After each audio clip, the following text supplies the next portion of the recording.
சில மாணவர் செயற்பாட்டாளர்கள் இன்று காலை மாளிகாகந்த நீதவான் நீதிமன்றத்தில் ஆஜர்படுத்தப்பட்ட நிலையில் அவர்களுள் 25 மாணவர்களை பிணையில் விடுவிக்க நீதிமன்றம் உத்தரவிட்டது.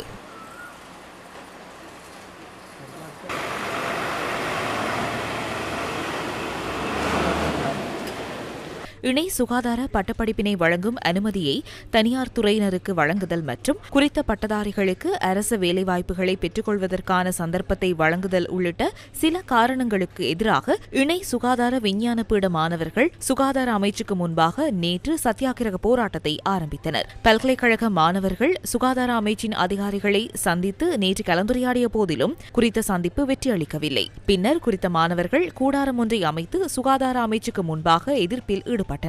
அனைத்து பல்கலைக்கழக மாணவர் ஒன்றியம், இணை சுகாதார விஞ்ஞான பட்டதாரிகள் ஒன்றியத்தின் பிரதிநிதிகள் உள்ளிட்ட தரப்பினருக்கு இன்று வெள்ளிக்கிழமை மாலை 6 மணி வரை சுகாதார அமைச்சு மற்றும் அதனை அண்மித்த பகுதிகளில் எதிர்ப்பு நடவடிக்கைகளில் ஈடுபடுவதை தடுத்து மாளிகாகந்த நீதவான் நீதிமன்றத்தினால் தடை உத்தரவு பிறப்பிக்கப்பட்ட போதிலும் அவர்கள் போராட்டத்தில் ஈடுபட்டனர். சத்தியாகிரக போராட்டத்தில் ஈடுபட்டவர்கள் இன்று அதிகாலை கைது செய்யப்பட்டதுடன் அவர்கள் மருதானை போலீஸ் நிலையத்துக்கு அழைத்துச் செல்லப்பட்டதை அடுத்து சட்ட வைத்திய அதிகாரி முன்னிலையில் ஆஜர்படுத்தப்பட்டனர்.